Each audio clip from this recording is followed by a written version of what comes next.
तो मार्केट्स के अंदर एक बढ़िया मूव आया है, स्पेशली फ्रंट लाइन इंडेक्स जो कि अब डे हाई पर है, almost flat to negative tone पर। निफ्टी कामकाज करते हुए 17,650 के पार इंडेक्स पहुंच गया। इसके अलावा सेंसेक्स में भी रिकवरी है। निफ्टी बैंक आज भले ही 115 अंक नीचे है, लेकिन आज की तेजी का पूरा दारोमदार है आईटी के ऊपर। एक बार आईटी इंडेक्स लेकर आइए, डे हाई पर आईटी इंडेक्स कामकाज करता हुआ दिखाई पड़ रहा है और 170 अंकों की रादर आधा % के आसपास की बढ़त है। इसमें भी आप पूरे आईटी के हेवी वेट्स लाइए, जिसमें टीसीएस, इन्फोसिस, इसके अलावा Wipro, Tech Mahindra, HCL Tech, Coforge, L and T Infotech, कोई भी नाम उठा लिए, सभी डे हाई पर ऑलमोस्ट कामकाज करते हुए दिखाई पड़ रहे हैं। तो एक मेजर कंट्रीब्यूशन आईटी से, जिसके दम पर बाजार भी दिन के ऊपरी स्तरों पर कामकाज कर रहा है। इसके अलावा मिड कैप में आपको सीमेंट में एक बढ़िया रफ्तार दिखेगी। पूरा cement pack, Shri Cement, ACC, Ambuja, UltraTech या फिर छोटी मझोली कंपनियों में Heidelberg, India Cement, Birla Corp, सब में खरीदारी का रुझान वहां भी बना हुआ है। तो सीमेंट में एक अच्छी रिकवरी है और आईटी में एक अच्छी रिकवरी है और उसका इंपैक्ट आप मार्केट्स पे देख भी रहे हैं। गाबा सर नमस्कार, स्वागत है आपका कार्यक्रम में। सबसे पहले तो मार्केट्स पर आपका व्यू, 17,650 यहां तक तो हम पहुंच गए, अब आगे कैसे? आगे लगता है एक अप मूव मिलना चाहिए, क्योंकि निफ्टी और बैंक निफ्टी का जब चार्ट देखता हूं तो लगता है जो लो लेवल से जो सपोर्ट मिला है वहां पर सपोर्ट मिलना चाहिए। अप मूव पॉसिबल है, हो सकता है 17,700 ये एक जोन है, वहां तक जा सकता है निफ्टी। और बैंक निफ्टी लगता है कि 39,600 भी एक पॉसिबिलिटी है, क्योंकि लोअर लेवल से जो गैप डाउन हुआ उसके पास शॉर्ट कवरिंग नजर आती है। कल एफएनओ एक्सपायरी है तो शायद वो वीकली शॉर्ट कवरिंग नजर आती है यहाँ पर। ओके, और कोई स्टॉक जिस पर आपकी नजर होगी? स्टॉक्स पे मैं कहूंगा यस, बीएचईएल अच्छा लगता है मुझे, बाई मोड पर है, 62 की तरफ ट्रेड कर रहा है। थोड़ा वक्त देंगे तो अच्छा 65 का भी जोन देखने को मिल सकता है बीएचईएल में। स्टॉप होगा 60 का। ओके, 60 का स्टॉप लॉस। बीएचईएल तेजी की तरफ आप देख सकते हैं, करीब करीब 65 रुपए के टारगेट्स गाबा सर यहां पर देख रहे हैं। आगे भी हम गाबा सर से बातचीत करेंगे, लेकिन हमारे साथ दूसरे खास मेहमान भी मौजूद हैं। रमेश सर मौजूद हैं, ED and COO Endurance Tech के। रमेश सर नमस्कार, स्वागत है आपका कार्यक्रम में। जब हम आज बातचीत कर रहे हैं तो दो बड़े इंपॉर्टेंट डेवलपमेंट हैं इस पूरे सेक्टर में। एक तरफ तो इंटरनेशनल मार्केट्स में स्ट्रॉन्ग डिमांड और दूसरी तरफ यूरोपियन मार्केट्स के अंदर थोड़ा सा क्राइसिस। तो पहले आप एक्चुअल सिचुएशन सिनेरियो Q1 के बाद Q2 में अब तक कैसी चल रही हैं, ग्राउंड रियलिटी क्या है, क्या दिख रहा है मार्केट में अभी, आपको कैसा लग रहा है सिनेरियो, उसके बारे में कुछ बताएं। नमस्कार। Q2 का सिनेरियो जनरली हम जब एंटर करते हैं Q2 में, तब आप एक फेस्टिव मोड में एंटर करने की कोशिश करते हैं, जहां पर ऑटो इंडस्ट्री थोड़ा सा अपबीट रहती है, इन द सेंस के स्टॉक्स जो है वो रिटेल स्टॉक्स को जो इम्प्रूव किया जाता है और लोग मतलब जो रिटेल पर हैं उनको ज्यादा पुश मिलता है कि उनको गाड़ियां और ये टू व्हीलर्स और ये सब सेल करने होते हैं। जनरली देखा गया फेस्टिव पीरियड जब शुरू होता है तो ये अपबीट नॉर्मल है, मतलब हिस्टोरिकली देखा गया कि अपबीट जो है नॉर्मल है। ये इससे भी रिफ्लेक्ट होता है कि हमारे जो शेड्यूल्स जो कस्टमर की तरफ से आ रहे हैं वो Q1 के कंपैरिजन में बेटर है। और क्योंकि हम जानते हैं कि अब ये जो सेमीकंडक्टर का जो इशू है वो थोड़ा सा ईज आउट हो गया है और OEMs ने अपने आप को रिकैलिब्रेट किया है ऑल्टरनेट सोर्सेज के लिए, तो सिचुएशन पहले से Q1 के कंपैरेटिव में Q2 बेटर है। अच्छा रमेश सर, लेकिन Q1 के सामने एक दूसरा क्राइसिस खड़ा हुआ है Q2 में, वो है energy crisis, specially European markets के अंदर। वहाँ की सिचुएशन उतनी बेटर नहीं है जितनी पहले के कुछ क्वार्टर्स में देखने को मिल रही थी। तो अभी क्योंकि इंड्योरेंस 25% रेवेन्यू वहाँ से जनरेट करता है, तो अभी की सिचुएशन सिनेरियो क्या कह रही है, क्या हालात हैं वहाँ के, कैसे कंपनी उसको मैनेज कर रही है? देखिए, एनर्जी क्राइसिस जो है वो इतनी जल्दी ठीक नहीं होने वाला। अगर ये वॉर बंद भी हो जाती है तो भी आप सोचे कि ओवरनाइट एनर्जी क्राइसिस खत्म हो जाएगी, नहीं होगी। ठीक है, क्योंकि जितने भी मतलब जो एंड यूजर्स हैं एनर्जी के, उनको अपने आप को दोबारा से देखना पड़ेगा कि कैसे अपने बिजनेस को अलाइन करना है, कैसे जो गवर्नमेंट्स होंगी वो भी इन्वॉल्व हो जाएंगी कि एनर्जी क्राइसिस को किस तरह से ठीक करना है ना। जाहिर सी बात है, जो इतना लंबा अरसा ये वॉर चला है इसका एक लॉन्ग टर्म इम्पैक्ट सबको मालूम भी था। ये इतना हेवी इम्पैक्ट एनर्जी क्राइसिस पर आएगा ये भी एंटिसिपेटेड था, मगर 10 टाइम्स एनर्जी कॉस्ट हो जाएगी ये किसी ने नहीं सोचा था, जो कि आज की तारीख में इंडस्ट्री को तकलीफ दे रही है।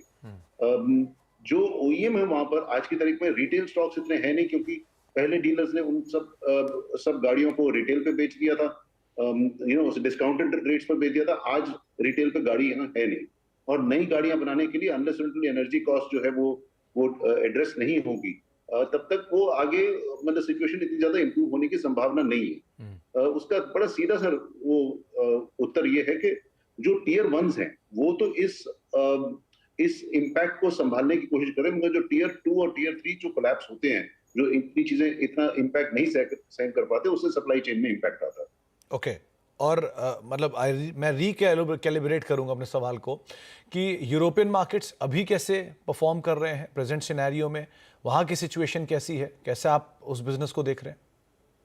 सी चैलेंजेस अपने ही हैं वहां पर। न्यू कार रजिस्ट्रेशंस जो हैं, मैंने पिछले चैनल्स में भी बताया है कि न्यू कार रजिस्ट्रेशंस वो डाउन जा रही हैं। मतलब जहां पहले अगर आप देखो उनकी पीक जो है 15 मिलियन व्हीकल्स की थी, आज की तारीख में 11 मिलियन व्हीकल्स पे। तो ये जो गैप है 3-4 मिलियन व्हीकल्स का, इससे एक एनवायरनमेंट जो है सबड्यूड रहता है। On the end in addition to that जो जियोपॉलिटिकल इश्यूज हैं, यानी यूक्रेन और उनका जो वॉर है, वो इंटेंसिफाई हो ना हो, मगर जो प्रोलॉन्ग हो रहा है उससे ज्यादा तकलीफ है। और जो हाई एंड व्हीकल्स हैं जिन पर मार्जिन्स ओईएम्स के बेटर हैं, वो गाड़ियां ज्यादा उस पे हैं, डिमांड में है, मगर क्योंकि अवेलेबिलिटी लो है इसलिए वेटिंग पीरियड उनका 12 से 15 महीने तक बन गया है। अच्छा रमेश सर, लास्ट क्वार्टर में कमोडिटी का काफ़ी ज़्यादा इम्पैक्ट था, कमोडिटी प्राइसेस के हायर साइड रहने का, इंडियन मार्केट में भी, यूरोपियन मार्केट में भी। अभी तो थोड़ा ईज आउट हुआ है, तो ये प्रिवेल करेगा क्या ये Q2 के अंदर, या आपको लगता है Q3 को Q4 ऑनवर्ड्स भी थोड़ा उस तरह के प्राइसेस नहीं देखेंगे जो हमने लास्ट में देखे थे?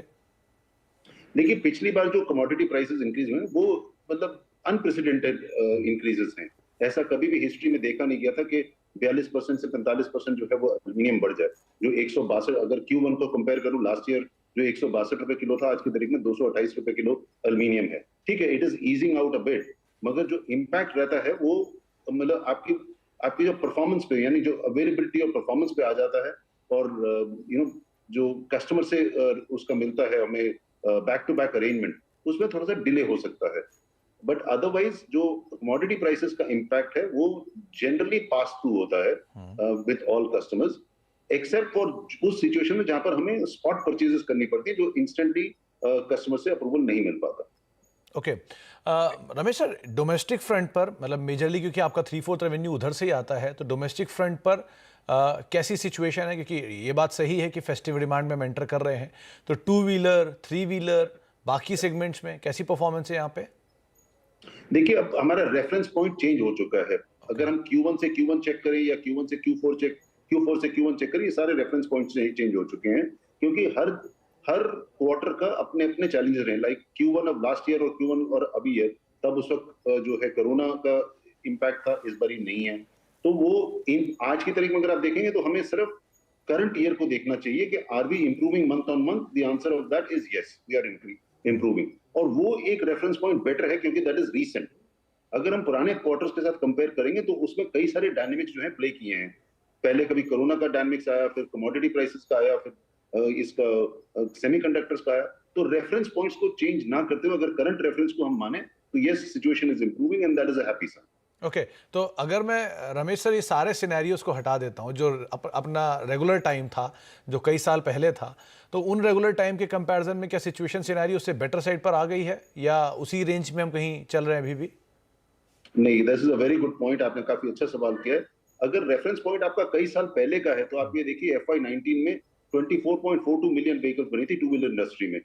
आज की तारीख में 17.92 रह गई है। तो यानी 6 मिलियन व्हीकल्स का अभी भी गैप है, और वो गैप इतनी जल्दी ठीक होने वाला नहीं है अनलेस एक मार्केट में रिटेल पर एक्सेप्टेंस बढ़ जाए और डिमांड बढ़ जाए, जो कि इमीडिएट तौर पे अभी नजर नहीं आ रही है। बट द इंडस्ट्री है वो करीब करीब 6 million vehicles from its peak short है।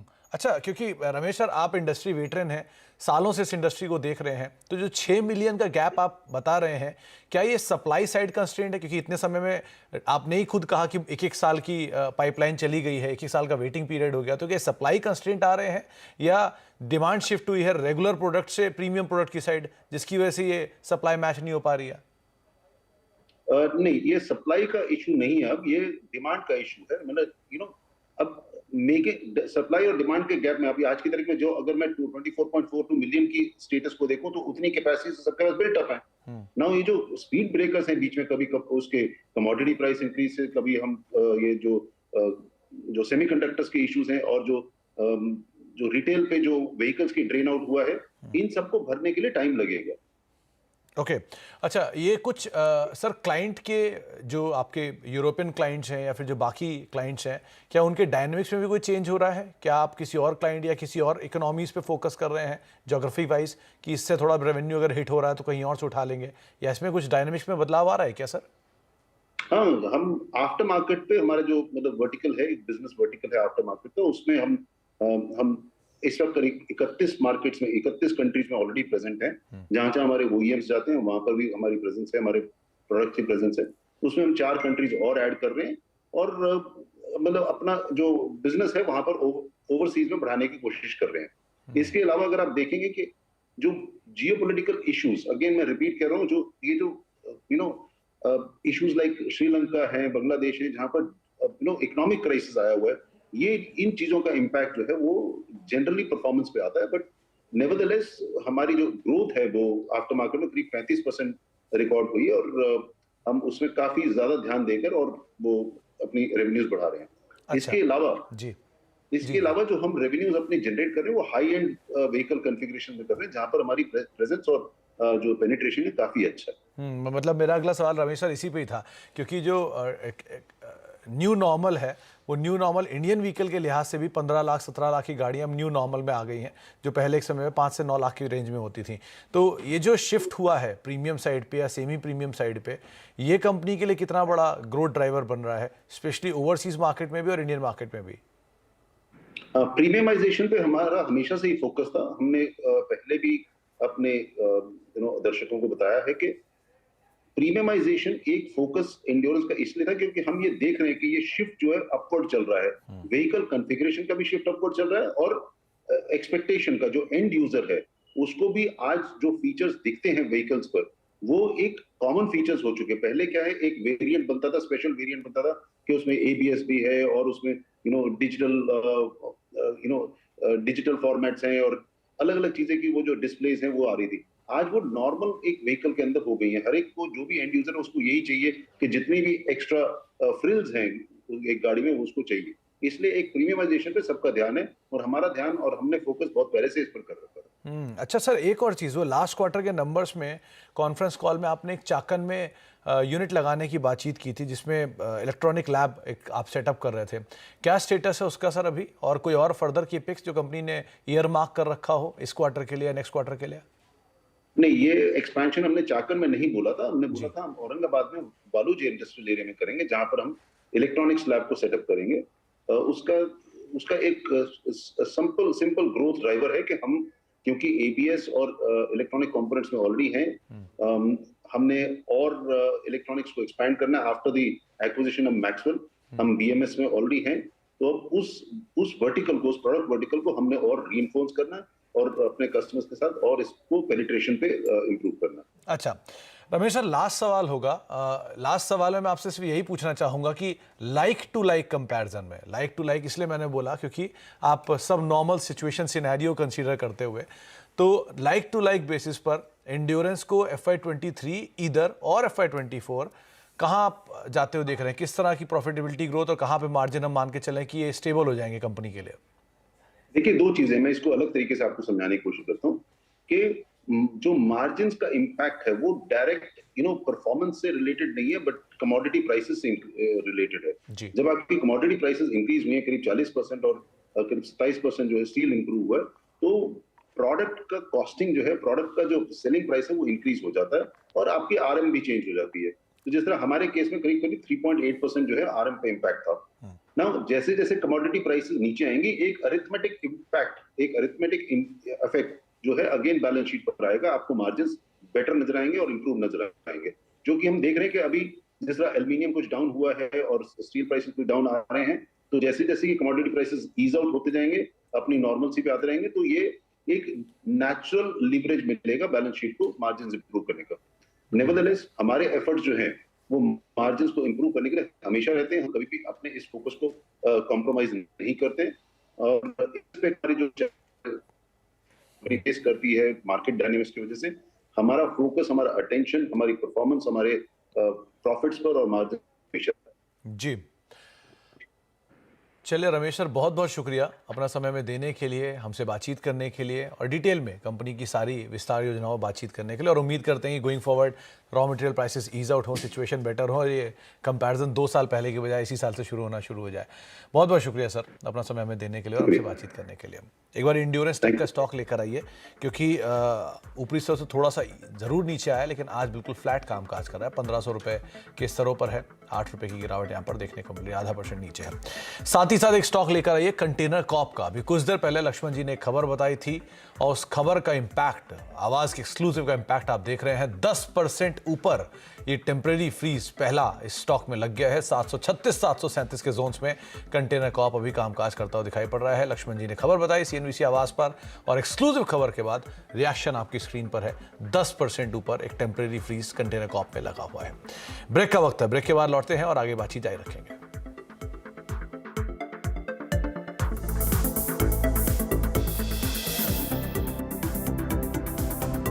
अब देख रहे हैं नो योर कंपनी और मार्केट्स के अंदर एक बढ़िया लोअर लेवल से जो मूव है वो देखने को मिल रहा है। दिन के ऊपरी स्तरों के आसपास इंडेक्स कामकाज करते हुए फ्लैट टू नेगेटिव 27 अंकों की गिरावट इंडेक्स में देखने को मिल रही है। लेकिन ज़्यादा बेटर सिचुएशन आपको समझ में तब आएगी जब आप एडवांस डिक्लाइन देखेंगे। एडवांस डिक्लाइन के लिहाज से अगर देखेंगे तो क्योंकि मिड कैप स्मॉल कैप के अंदर 0.5% से 1% के आसपास तक की बढ़त है, तो एडवांस डिक्लाइन की सिचुएशन में 1700 शेयर तेजी में है और करीब करीब 1000 शेयर बिकवाली के साथ कामकाज कर रहे हैं। हर गिरने वाले पर 2 शेयर करीब करीब ऐसे हैं जो कि तेजी में कामकाज कर रहे हैं। तो एडवांस डिक्लाइन तेजी की तरफ इंडिकेट कर रहा है और ब्रॉडर मार्केट्स के अंदर खरीदारी है, जिसमें IT, सीमेंट, सेलेक्टिव फार्मा जो कि पार्टिसिपेट करता हुआ दिखाई पड़ रहा है। ऑटो, एंसिलरी या छोटे सब सेगमेंट्स जो है जहां पर खरीदारी देखने को मिली, फर्टिलाइजर जैसे। इनफैक्ट एक खबर जो अभी थोड़े पहले जिसका हम जिक्र कर रहे थे वो था कंटेनर कॉर्प।